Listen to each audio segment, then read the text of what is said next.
What is up, everybody, and welcome back to another episode of the Bravo Zulu podcast. I'm your host, Joshua Moore. It's damn near midnight. I've been gaming all evening long, having a good time. I had to take a break, but we're here to get this episode out. Let's crank this thing out, all right? Uh, Little mini series within the year, or however long we're gonna be doing every episode every day for the year. I guess makes sense or not? Okay. This is our little how-to series in the Navy. I think it's military wide, but I can specifically talk about the Navy, and you can apply it how you think if it's in other branches. So, step one, right now, what we're going to dive into, we're going to skip over boot camp. The RDCs and all those people, they can do that. Okay, they're gonna take care of you just fine while you're over there in boot camp. Whichever boot camp you choose to join and be a part of, they got that. You'll survive it. They will make sure of it. A school, your all that stuff. Nah, like there's still those instructors there. Okay, they got you there too. We're gonna jump to how to survive your first command, and if we get going good, and it's not just survive, but how to thrive. Okay. Um, Let me get through my notes. Get to a good point. Okay, right here. Okay,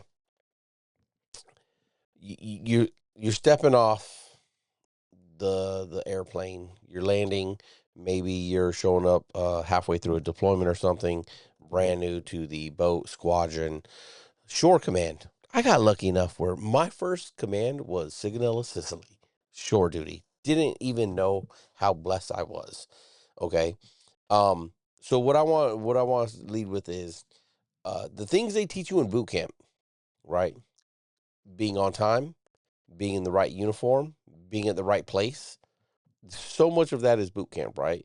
They tell you this is the uniform of the day. We're leaving at this time, getting the fucking height line, and boom, you're marching, and you want to show up on time. The RDCs are being looked at, right? Probably not that I've RDC'd, but making sure that their class is always on time to the fucking event. You don't have time to waste. Those things, right place, right time, right uniform, can take you so far in your first command. You will not even believe it. Okay. Um, and then why we as sailors, as service members, start jacking that up, one thing I believe is because we start trying to impress our peers, right? Your E1 to E3, E nothings, as we like to call them. You're 18, maybe 17, 19, 20. Everyone's looking at you. Oh, there's the new guy. You just left everything you knew, everything you've known for 18 years, and you want to be friends, you want to make friends, you want to be a cool person, you want to be likable, all that, which I'm not saying you can't be, but then we start hearing the things like, hey man, like, you don't gotta call me petty officer. We don't do that. We don't do that here in the real fleet. We don't do this in the real fleet. All that stuff is supposed to be done in the real fleet. All right, so continue to do it. You'll start to learn how much you can ease up and how much you can keep going, but the right place, right time, right uniform will continue to have you at the right place, right time, right uniform. And that will keep the spotlight off you. That's part of like being squared away, being on time. I got be consistent. Okay. Be consistent with it. Do not be that brand new sailor showing up and like, 2 weeks, your first 3 weeks, first 3 months, you're like, fuck man, like they're shit hot. Okay, like they're showing up what I'm expecting, always there, always there, always there. And then all of a sudden you just nosedive because you've been hearing out on the deck plates too much in the mess decks. We don't do that. We don't do this. And all of a sudden I'm seeing you look like a bag of ass. Okay? Don't know. Be consistent. And consistent, not bag of ass. Okay. And then your first command should be all about uh you learning. Or let me back up. Well, I had something like it should be all about you learning. Okay. Learning how the fleet works, learning from your rate, diving into instructions, learning from the ones that have been around, learning things the right way, and you're going to learn a lot of things the wrong way. A lot of people are going to show you a lot of the wrong way. A lot of people are going to show you this is how we do it here. It happens, right? And you're going to do some of it. And I'm not saying that's not okay, But just know the difference between this is how we do it here, and this is how it's supposed to be done. And understand the difference of why you might be doing it this way here and why we're not doing it the way it's supposed to be done by instruction, right? That will carry you a long way. That first command, it really shapes you. It really gives you many of the tools that you're going to carry throughout your career. Okay, so you have to take advantage of that. If you go to first command and you do nothing, and it's going to hurt, right? And I was, although I really enjoyed my first command, I had great people there, lifelong friends. It sucked that there was no warfare device attached to it, right? And this was still like early 2000s where the warfare device was, I don't know exactly at the time, but it was still worth points and then not worth points. And it wasn't mandatory. So if you had one, you were still shining. Shit, I still remember one of my great friends still to this day. I didn't even realize it at that time until someone pointed out. Did not have an ESWAS pin. He came from the ship. He was a second class. He was really smart. Like everything he would tell me was like spot on with the rate. Did not have an ESWAS pin. You know who you are out there, James. Other people had 2 pins. Some had one. All those things. And back then, again, I wasn't so worried about it. I just knew that I didn't have one and there's no opportunity to. And I didn't, like I said, not so worried about where I didn't even realize it. I knew his uniform was different, but I didn't understand what that really meant. Okay. And that's maybe something you don't need to worry about on your first tour. It's just something that really those mentors and those around really instilled in me, like, yeah, after this you really need to go to a ship or a squadron. Well, most of them were like, go to a ship because you need to get your ESWAS. Like that is, you need to go get that to stand out. Okay. um and although I didn't have it, just the motivation that they gave me and the like reinforcing that like these qualifications and stuff are very important. um that did shape me through my career and stuff, things that I've passed down to every sailor I've ever worked with. Okay. Um, I have, you should be observant, right? Speak when you need to speak. And I'm not saying like dismiss things, but like anywhere you go throughout your career, but like, especially your first command, you should really be watching how people are moving, how they interact with each other. It's kind of like, um, it, when you're growing up, whether you're a man or a woman, and you're trying to learn how to be a young lady or you're a young man, and you're observing your mom or your dad, right, and how they interact. And I use that because like it's one of those things that means like you take your son to the barbershop. It's kind of like from the what was that Clint Eastwood movie when he takes the Asian dude to the Asian kid to the barbershop, and he's like, "Hey, what's up, you old fucking prick ass?" Like that's such a funny fucking scene. But like you need to learn from those older sailors on how the interactions happen, right?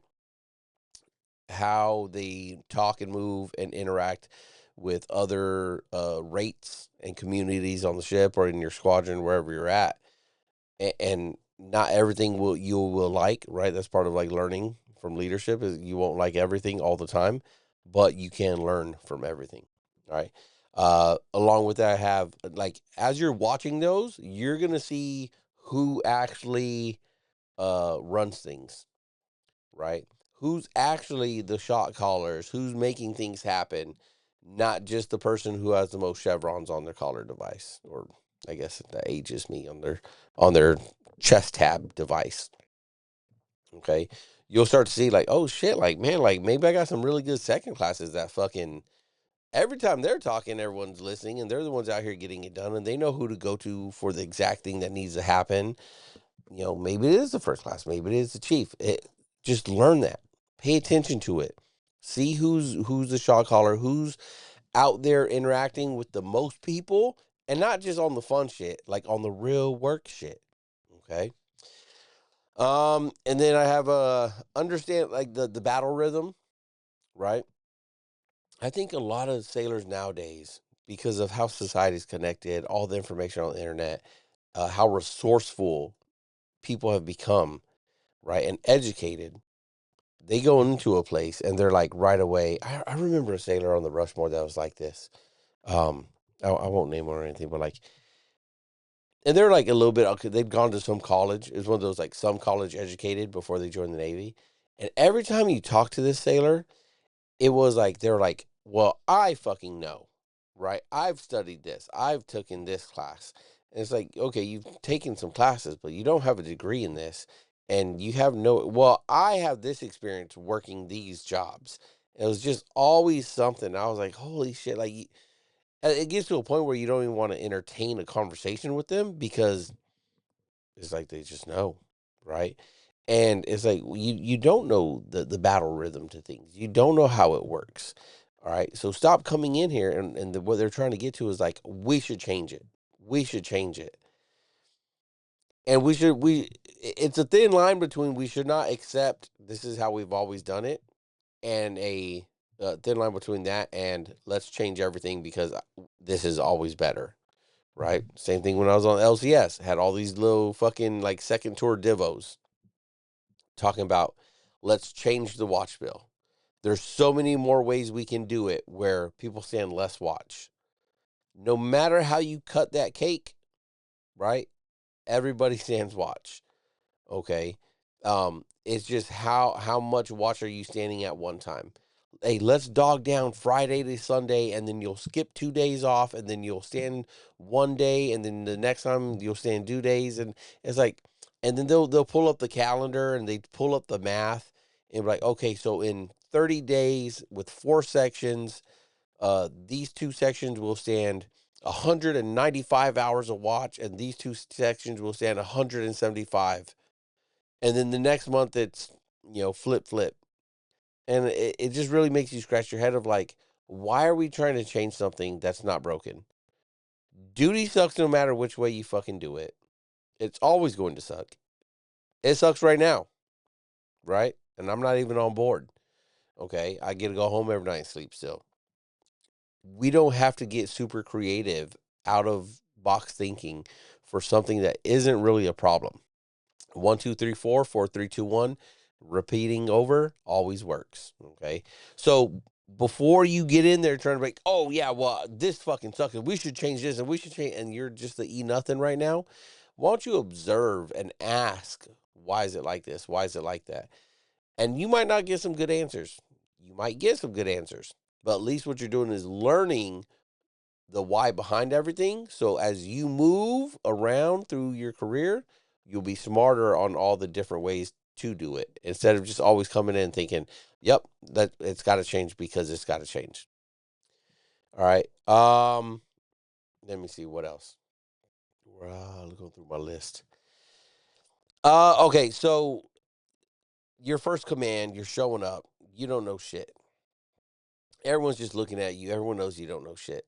All right. What you need to realize and admit to yourself is that you don't know shit.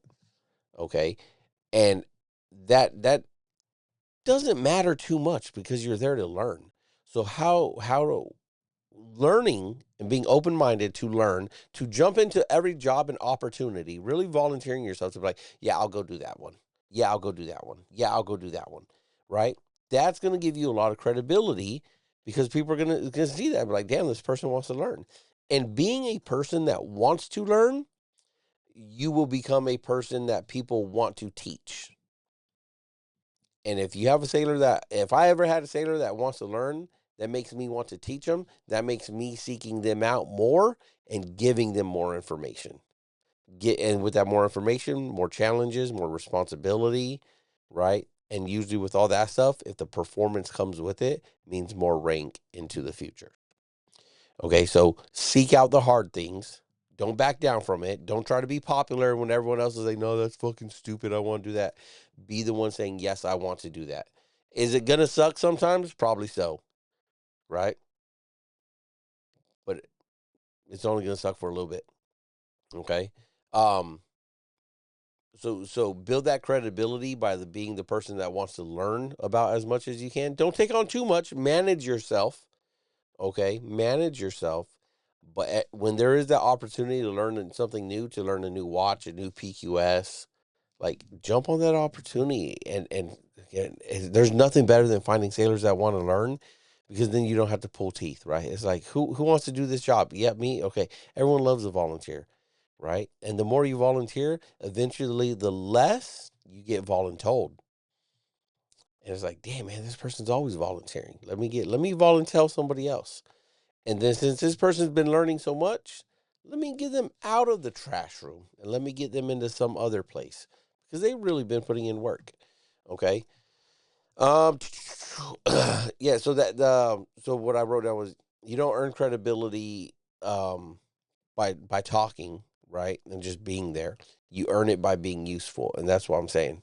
Right? Is ask to find the job, ask to find the work. Okay. No, do not ask to find the work at 1600 on a Friday. Ask to find the work Monday, Tuesday, Wednesday. Get that work done by Thursday. Have as minimal work as you can on a Friday, putting your chief in the best position to try to get you guys home early as possible. Okay. Grind, grind, grind. Don't let up. Okay. And make yourself useful. That's all we got for this episode. Quick little short one for your first how to survive your first command. That's all we got for tonight. Don't forget the views and opinions expressed here are only of my own. It's down in the comment or down in the description. Oh, that's what we got to. Let me know how your first command went. Where was it? What was it like? Again, back to some of that, like how we did another one. Like, what would I tell my younger self? These are things that younger self did do, right? I had some good mentors around, and we're gonna get into part two. Probably we'll try to do like one of these every week, for however long we got. Right, that's all we got for tonight. We out.